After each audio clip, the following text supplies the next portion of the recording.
Vamos a conversar en los próximos minutos con el sociólogo Juan Pablo Labat, que fue ex director de Evaluación y Monitoreo del Ministerio de Desarrollo Social, y es como consulta permanente en temas de políticas sociales. Durante los últimos 5 años ha tenido trabajo hace mucho tiempo, pero durante los últimos 5 años, viendo las consecuencias en muchos aspectos de las políticas públicas llevadas adelante por el actual gobierno, lo hemos consultado muchas veces, y ahora que está terminando este gobierno también queremos consultarlo, no solo sobre hacer una especie de balance, si es que vale, de lo que ha dejado este gobierno en materia de políticas sociales o de no atención a las mismas, sino de las perspectivas de lo que se viene o lo que se puede venir en esta materia, por lo menos.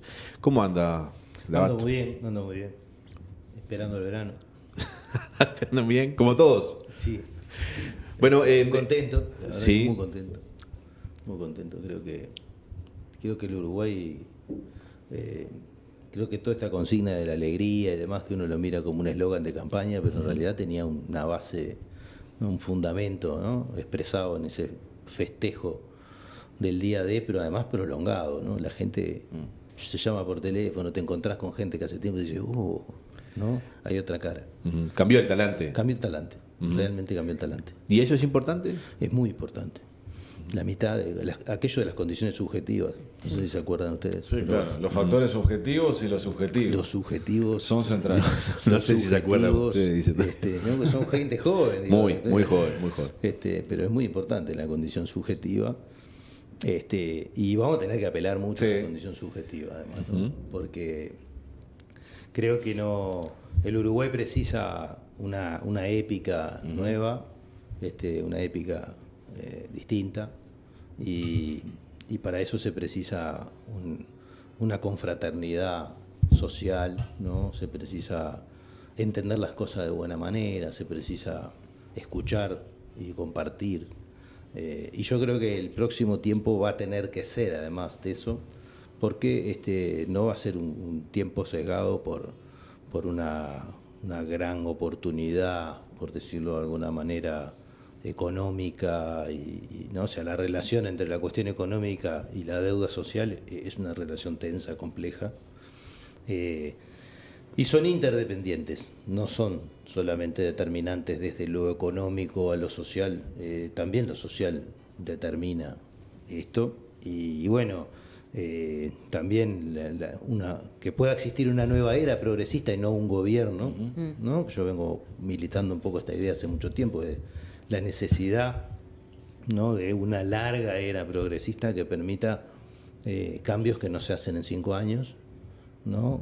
Sentar bases de desarrollo de cuestiones que llevan mucho tiempo hacerlas, ¿no? Y que quedaron abandonadas, discontinuadas y retrocedidas, por decirlo de alguna manera, estos 5 años. Se pueden clasificar en esas cosas, ¿no? Aquellas que quedaron abandonadas, y aquellas otras que quedaron retrocedidas, es una palabra inventada, pero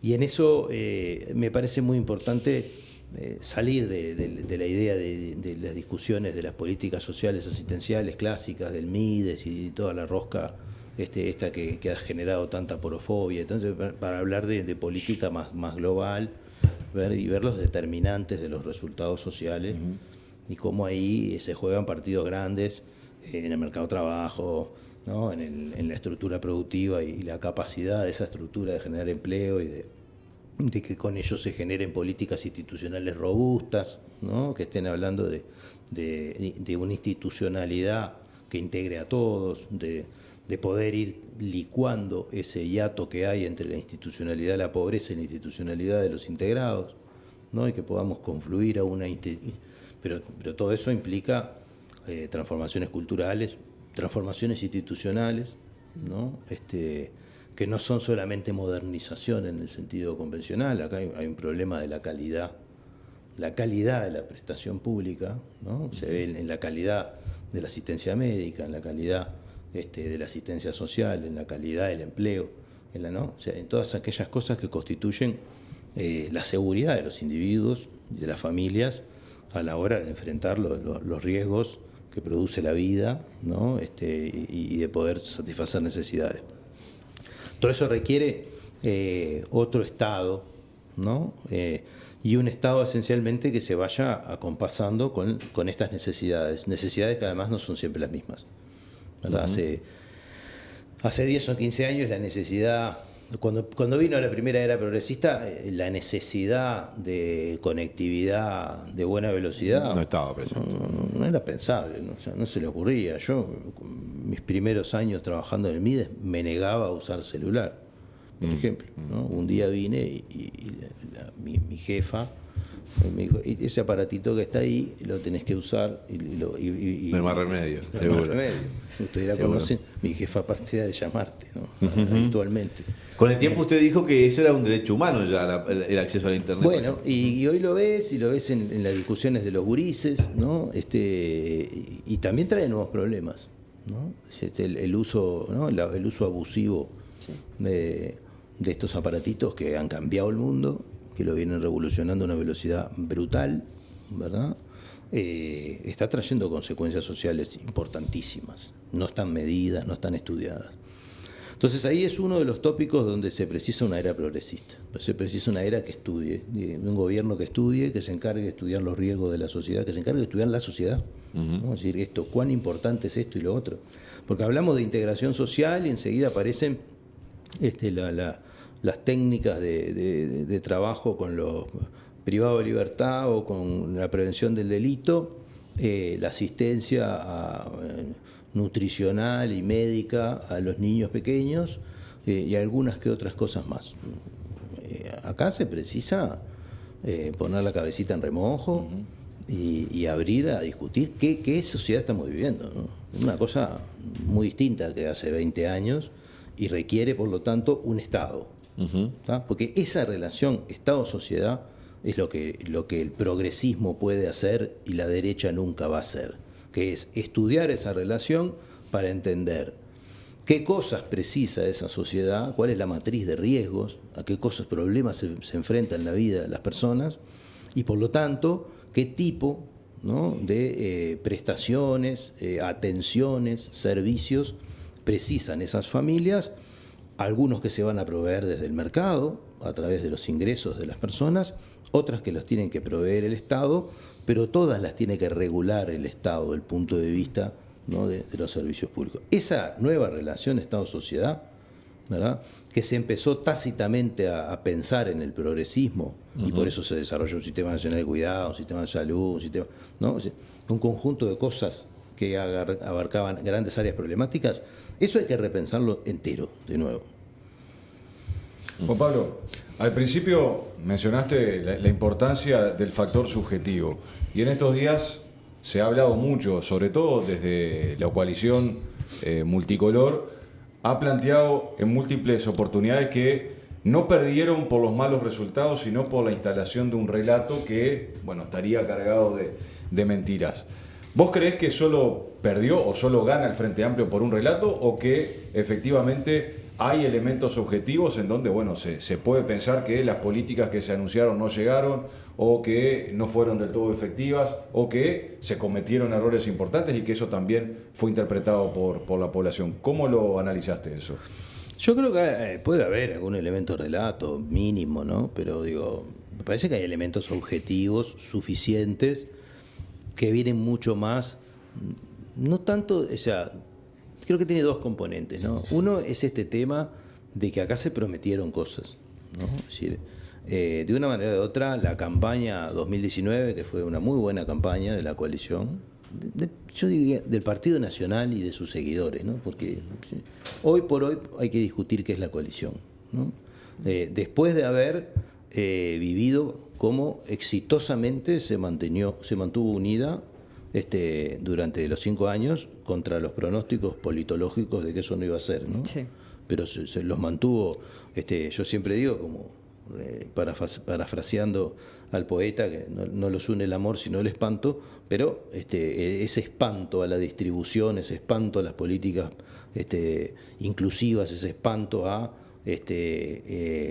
la lucha por la igualdad en todos los planos, los mantuvo unidos.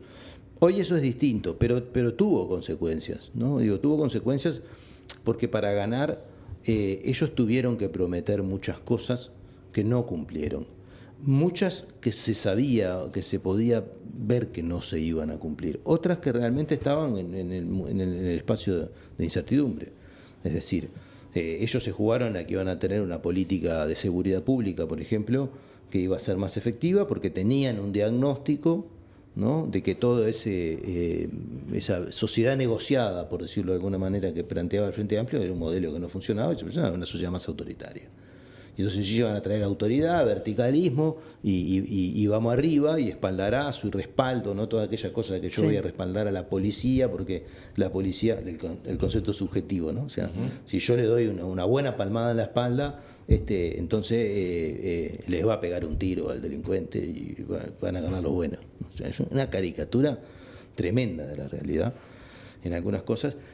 Pero así uno pasea por la LUC, por ejemplo, y por el plan de gobierno y encuentra todas las promesas, los guiños, ¿no?, y todas esas cosas, ¿no? Es decir, de los chorizos, de aquellas cosas famosas que hicieron famosas por lo ridículo, pero en el fondo hubo antes de llegar al gobierno unos focus group, ¿no?, que son unos grupos de discusión que hacen mis colegas, ¿no?, investigando en toda la sociedad qué era lo que quería escuchar cada uno de los ciudadanos. Hicieron una larga lista de todo lo que quería escuchar cada uno de los ciudadanos y con eso hicieron, agarró la fluff, eso y algunos elementos de condimento y armó una presentación política muy vendible, ¿verdad?, que con unos buenos eslogan y una presencia pública de la calle Pou muy, muy convincente, ¿no? De la calle Pou fue un tipo muy convincente en la campaña.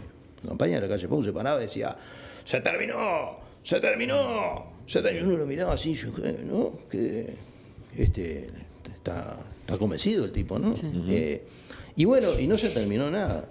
Entonces, ni se terminó nada, ni se cumplieron la enorme mayoría de todas esas cosas, que era, como quien dice, la pauta explícita del programa de gobierno, que además estaba escrito, que decía, era una colección interesante de frases. Yo hice mucho análisis sobre la parte social de eso, escribí documentos largos, muy aburridos, sobre el componer renglón a renglón, los conceptos, la filosofía de cada frase, lo que había atrás de todo eso.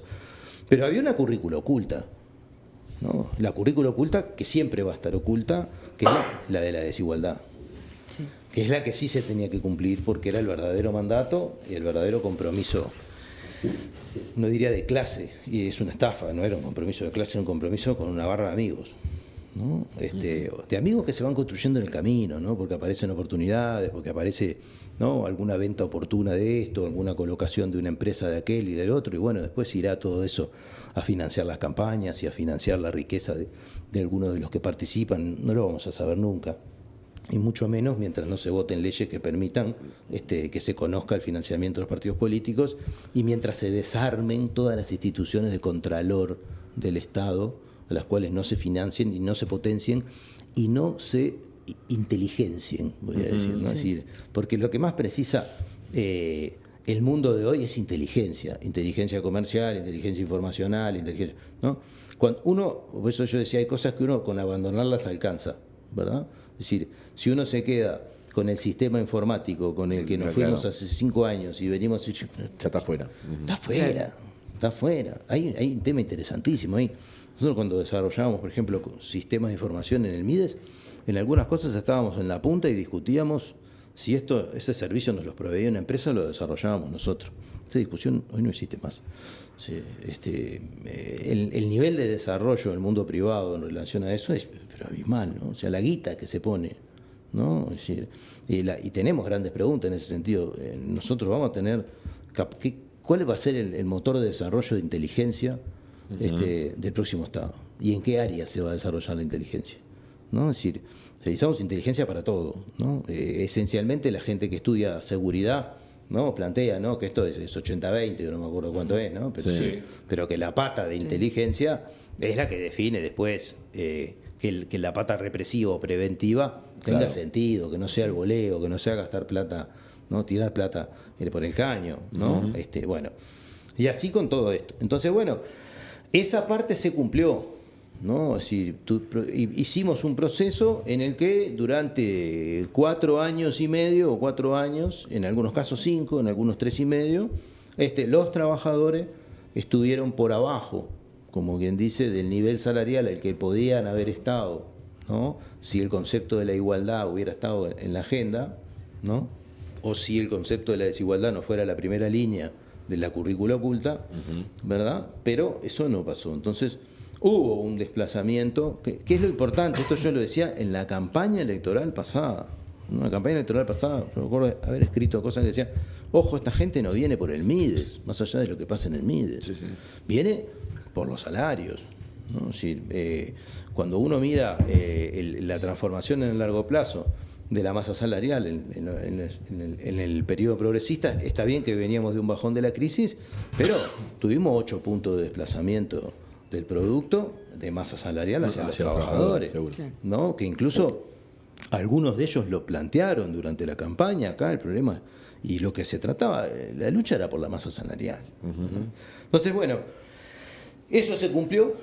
Hubo un enriquecimiento de un pedacito de la sociedad que ni siquiera responde a una estructura de clase. Esto es muy importante entender porque hay gente con mucho dinero, empresarios, que también fueron jodidos, eso, por no tener ¿no?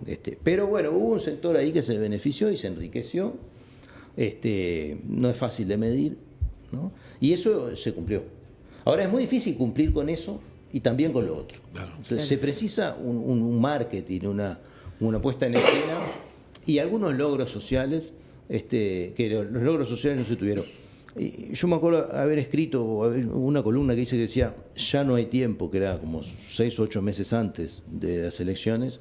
Es decir, a esta altura del partido, por más que aceleren la distribución, ya no hay tiempo, porque los procesos, ¿no?, de la sociedad para distribuir son lentos, ¿no? Son muy capilares, hay que esperar que suceda el consejo de salario, que laude, ¿no? Y recién a partir de ahí mejorás un puntito, que se acumula, que si mejoraste otro puntito el año pasado y otro puntito el otro, entonces se empieza a notar. Pero cuando vos viniste deteriorando y ahora mejorás, o sea, hay un delay en todo eso, seguro. Entonces se te fue el tiempo, ¿no? Entonces si estuviste hasta el último año casi haciendo una especie de impuesto negativo, ¿no? O sea, un impuesto negativo no, un impuesto negativo en el sentido de las consecuencias, con la enorme masa de trabajadores y jubilados, y en el último año no te dio para dar vuelta a todo eso y plantearlo como algo que ya estaba superado. Y que además que queda muy explícita la estrategia, ¿no? De acumular, digamos, o de transferir hacia los sectores favorecidos todo lo que se pueda hasta ese momento. Pero viste que quizás lo pueda yo dibujar para las elecciones. Pero viste que todavía les cuesta a la izquierda, a la academia, ¿no? Sí, el reflejo demoramos mucho en salir con estos datos, como quien dice, ¿no? Porque se demora mucho en producirlos, ¿no? Entonces ahí decía... El 95.5. El 95.5, el 95.5, el 95% de la población perdidosa, entre que empató y perdió, y el 5% que ganó ingresos hasta en los primeros 4 años. Quienes más o menos trabajan estas cosas, más o menos lo saben. Pero eso vino a combatir un discurso que se instaló, y que se demoró en responder, de que en realidad tenemos el salario real más alto de la historia, ¿no? Cuando yo escucho a Mieres decir tenemos el salario real más alto de la historia, hay cosas por las que te mereces no estar más. O récord, siempre una es por haber ido a la facultad, haber usado, ¿no?, los dineros públicos para formarte, tener plena conciencia de lo que estás haciendo y diciendo y decir esas cosas. Porque hay cosas que hay que ser retorcido, mezquino, una cosa ruin, ¿entendés? Realmente me parece bajo. Es un monumento a la deshonestidad intelectual, ¿no? Seguro. Porque el más alto era el 2019. No, pero porque... a ver... Sí, porque vos estás sumando una cosa después de 5 años de una panza negativa que no... Porque yo te tengo que decir, la respuesta es verdad, ¿no? La circunstancia es mentira. Sí, sí. ¿No? Es decir, oculta el alma de las cosas. Oculta el alma de las cosas, exactamente. Es decir, estuviste hasta 2019 acá, Tenías posibilidades ya en el 2022 de estar un poquito mejor. Podías estar mejor en el 2022, en el 2023, en el 2024, en el 2025. Pero te guardaste la mitad del 2021, el 2022, el 2023, el 2024 en el bolsillo. Y en el 2025 le pusiste un pelito por arriba del 2019. Dijiste, estás mejor. Eso es un ladrón, no seas malo. ¿No? Me estás diciendo, no estás diciendo las cosas. Entonces, bueno, yo creo que no cumplieron con lo que tenían que hacer. Prometieron a mucha gente que se vio votación generalizada, ¿no? Mayor en algunos barrios populares que volvieron a votar al Frente Amplio, que también se defraudaron de Manini Ríos y su impronta justiciera y dura y antipolítica y un montón de cosas de esas, y mostró ser un seguidor. Un perrito faldero de la calle Pou, en todo prácticamente, porque lamentablemente un montón de, alguna que otra excepción tuvo, pero le vetaron lo que dijo, bueno, lo llamaban por teléfono y el tipo se iba a molde, ¿no? Entonces, votó todo, les votó todos los presupuestos y viabilizó prácticamente toda la estación. No se puede quejar la calle Pou de que Manini no le hizo caso. Claro. Podrá haber tenido su acto para la tribuna, pero no se puede quejar. Entonces, claro, tampoco participó en seguridad y en todas esas cosas que tanto se llenó la boca, ¿no? Pero puede haber dicho que no se lo dieron, pero no se mató mucho, ¿no? Entonces no cumplieron. Y bueno, y la gente dijo, el último gobierno del Frente Amplio no fue bueno. En el último gobierno del Frente Amplio la gente no mejoró, quedó estancado, ¿verdad? Ahora esto es peor, ¿verdad? Y nos habían prometido algo mucho mejor. ¿No? El Frente Amplio se fue porque los que venían iban a hacer cosas importantísimas, ¿no? Acuérdense de las cosas que se decían, aquellos discursos encendidos, inmortalizados de la calle Pou. No hicieron ninguna cosa importantísima. Juan Pablo, vos estás hablando de un gobierno que tenía consignas como, consignas simplistas, pero operaban de una forma poco clara y poco transparente. Decís que hay una respuesta tardía para develar la falta de transparencia a la hora de dar esos datos. Entonces yo veo que hay como un desafío hay varios desafíos, ¿no? Porque hay un relato sobre estabilidad económica o sobre la meseta económica, como que no hubo una pérdida económica, pero mucha gente lo vivió, como estabas contándolo vos. Entonces, ¿cuál es el desafío para una nueva era progresista de poder explicar estas cosas complejas y mesurar las expectativas de un cambio de gobierno que tienen las personas? Porque es difícil, después de un discurso simplista y de una supuesta estabilidad económica, demostrarle cambios a las personas en poco tiempo. Bueno, yo creo que en eso hay una inflexión en la campaña que a mucha gente de izquierda no le gustó, la campaña del Frente, ¿verdad? Pero creo que estaba atajando ese pelotazo que vos estás tirando, ¿no? Es decir, cuando vos decís el sabremos cumplir y mirás la lista de las cosas con las que hay que cumplir, son cumplibles. Buena parte de ellas son cumplibles. No son grandes cosas. Y la gran pregunta que hay que hacerse es si esa articulación, ¿no? Si en ninguno de estos casos está planteando una profunda reforma de nada, ¿no? O sea, no hay una profunda reforma de nada en el programa progresista. La pregunta es si esos pequeñas o medianas reformas de cosas que se van a hacer amalgaman una transformación virtuosa que de una manera o de otra dialoga con las expectativas de la gente, las cuales también han bajado respecto a qué se le pide a un gobierno, me da la impresión, ¿no?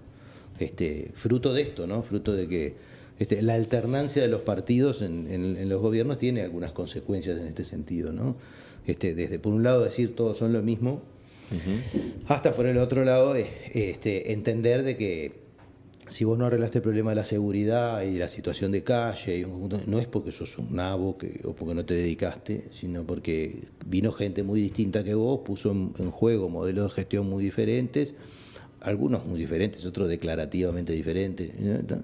Y tuvo más o menos los mismos resultados. Entonces, hay algunos grandes problemas tópicos de nuestras sociedades, de nuestra característica, ¿no? Latinoamericana de desarrollo truncado, en un conjunto, que son determinantes fuertes, ¿no? Y además hay escenarios geopolíticos que también definen realidades y relaciones.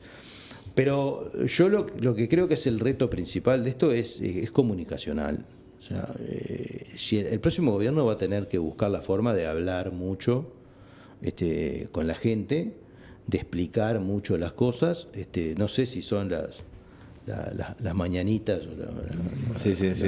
¿cómo se llama? Sheinbaum ahora, la mañanera de López Obrador. Mexicanas, o no sé, otros estilos, pero se precisa comunicación política organizada, se precisa que los gobiernos marquen la agenda de discusión política, se precisa construir escenarios de discusión abiertos sobre cosas donde se enfrenten en la misma mesa actores sociales que idealizan soluciones parciales de las cosas sin mirar los perjuicios relativos. Pongo el tema del costo del subsidio al transporte, por ejemplo, ¿no? La discusión que ha planteado alguna vez Un Solo Uruguay sobre si hay que seguir subsidiando aquí, dónde hay que subsidiar. Es decir, hay que hacer una mesa donde se tienen que sentar los actores y poner las cosas arriba de la mesa. ¿Cuánto significa no subsidiar esto y qué significa esto y por qué me da la impresión de que... Y romper el monopolio de la mediación por parte de lo que llamamos los medios de comunicación hegemónicos. Bueno, lo que pasa es que yo tengo expectativas en que, primero que nada, yo observo que dentro de los medios hegemónicos hubo también un proceso de no sé si es de ayornamiento, ¿no? Sí, pero encontramos gente que se ha hecho más progresista. No sé si le inocularon algo o estuvo ocultando sus perspectivas laborales. El viento no importa. Mueve. No importa. Si nosotros logramos instaurar una cultura progresista donde podamos discutir entre los márgenes de un progresismo, es positivo. Es excelente, ¿no? Y especialmente tratar de abrir más el problema de la investigación, ¿no? Es decir, de que temas se puedan tratar seriamente, ¿no? Y a mí me da la impresión de que cuando pasan cosas de esas, como pasó con la seguridad social, ¿no? Todo lo de la seguridad social, están los que están a favor de una cosa, de la otra, pero lo que hizo es que un montón de gente que nunca se hubiera arrimado al tema de la seguridad social tenga algunas nociones. Uno puede llamar a una mesa de seguridad social y discutir en un medio de comunicación y va a discutir cosas mucho menos básicas de las que hubiera discutido hace 10 años, ¿verdad?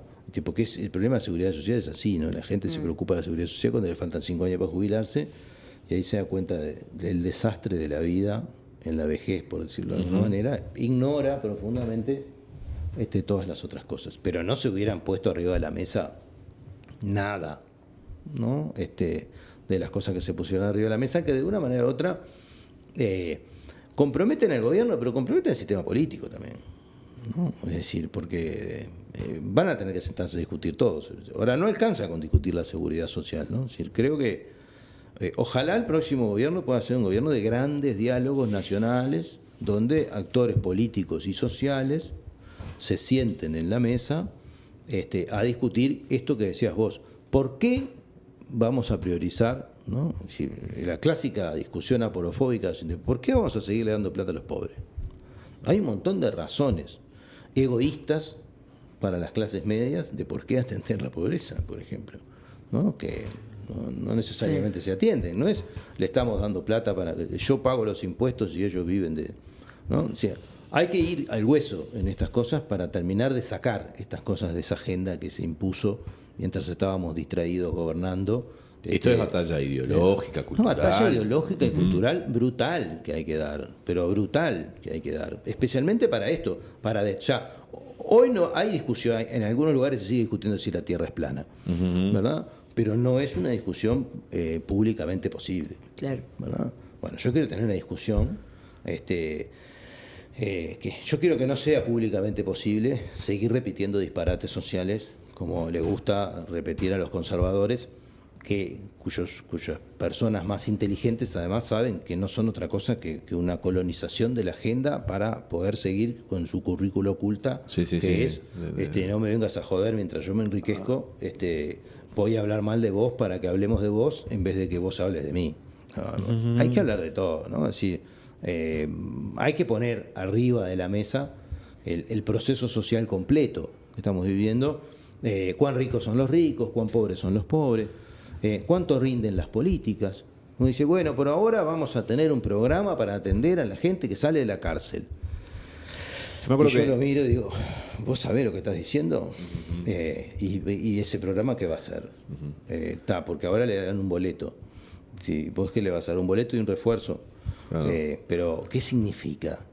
¿Qué expectativas tenés? Porque acá hay un tema peligrosísimo para el progresismo y que se cometió este error durante la era progresista, que es decir que estábamos haciendo cosas que estábamos haciendo como que estuvieran solucionadas. Porque nosotros hicimos un sistema de cuidados, hicimos transferencias para los hogares más pobres, también.